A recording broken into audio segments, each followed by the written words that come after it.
السلام علیکم ورحمۃ اللہ تعالی وبرکاتہ نحمدہ ونصلی علی رسولہ الکریم اللہ رب محمد ونحن عباد محمد صلی اللہ علیہ وسلم۔ ناظرین و سامعین، اس سے قبل چوتھا باب کا بیان ہو چکا ہے۔ اب میں پانچواں باب کا بیان شروع کر رہا ہوں، جو کہ نماز کی سنتوں کے بیان میں ہے۔ پانچواں باب نماز کی سنتیں، جن کا کرنا ضروری ہے اور کرنے والا اجر و ثواب پائے گا۔ سنتیں ادا کیے بغیر نماز کامل نہیں ہوگی، بلکہ ناقص رہے گی اور نماز کا ثواب کم ہو جائے گا۔ سنت کو قصداً ترک کرنا شریعت کے نظر میں بہت برا ہے۔ سنت کو ہمیشہ ترک کرنے کی عادت ڈالنے والا عتاب و عذاب کا مستحق ہوگا۔ نماز میں حسب ذیل سنتیں ہیں، یعنی ان ساری سنتیں ہوں گی نماز میں۔ نمبر 1، تکبیر تحریمہ کے لیے دونوں ہاتھ کا اٹھانا سنت ہے، یہ تکبیر تحریمہ کہلاتا ہے۔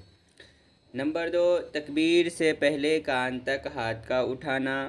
نمبر 3، تکبیر کہتے وقت سر نہ جھکانا بلکہ سیدھا رکھنا۔ نمبر 4، ہتھیلیوں اور انگلیوں کے پیٹ قبلہ رو ہونا، یعنی ہتھیلی اور انگلیوں کے پیٹ جو ہے وہ قبلہ کی طرف ہونا۔ 5واں، ہاتھوں کی انگلیاں اپنے حال پر چھوڑنا، یعنی نہ کشادہ کرنا نہ ملی ہوئی رکھنا۔ نمبر 6، عورت کے لیے سنت ہے کہ مونڈھوں تک ہاتھ اٹھانا۔ نمبر 7، وتر میں تکبیر قنوت سے پہلے کان تک دونوں ہاتھ اٹھانا۔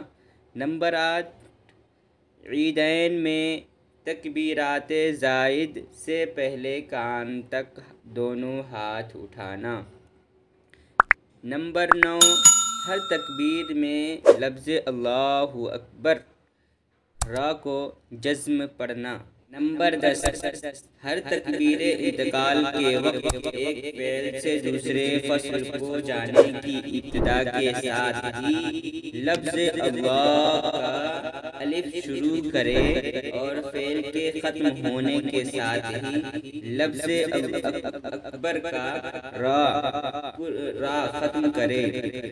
نمبر 11، امام کا بلند آواز سے اللہ اکبر کہنا، یہ تکبیرات میں ہے۔ نمبر 12، امام کی تکبیرات کی آواز مقتدیوں تک پہنچانے کے لیے مکبر رکھنا، یہ بھی سنت ہے۔ نمبر 13، تکبیر تحریمہ کے بعد ہاتھ نہ لٹکانا، فوراً باندھ لینا۔ مرد ناف پر اور عورت سینہ پر باندھے، یہ قیام میں آتا ہے۔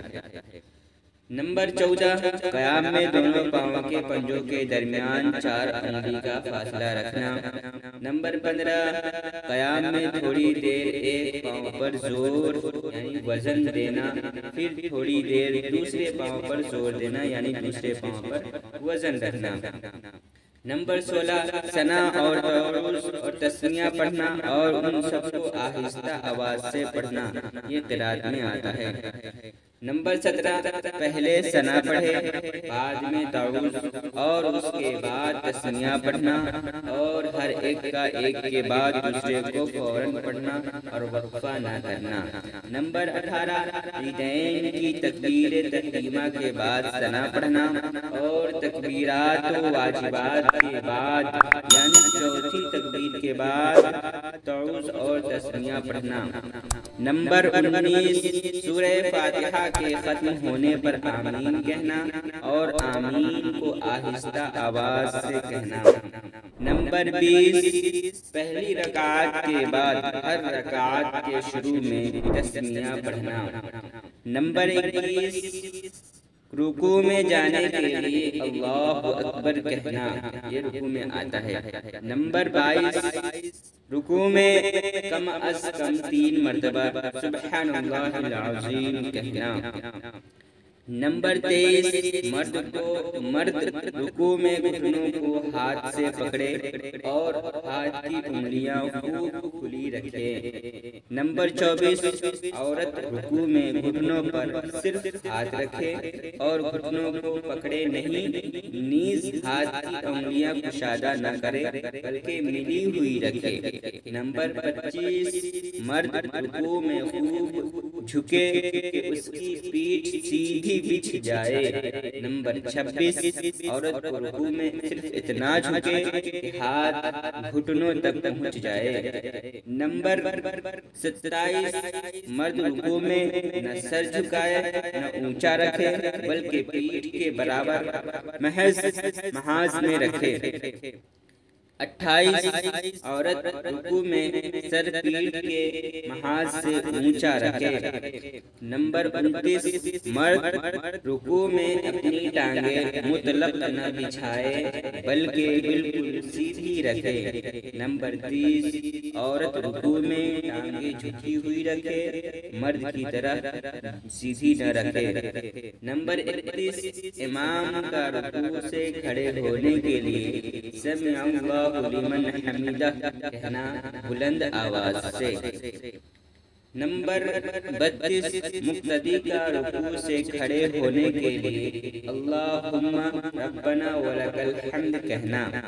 نمبر 33، مفرد کا رکوع میں منفرد کا رکوع سے کھڑا ہونے کے لیے دونوں کہنا۔ نمبر 34، سمع اللہ لمن حمیدہ کی ہے کو ساکن پڑھنا اور دال کو کھینچ کر نہ بڑھانا۔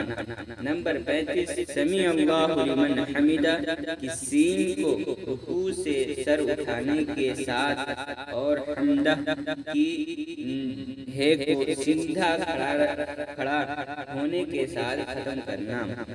نمبر 36، رکوع سے کھڑے ہوتے وقت ہاتھ نہ باندھنا بلکہ لٹکے ہوئے چھوڑنا۔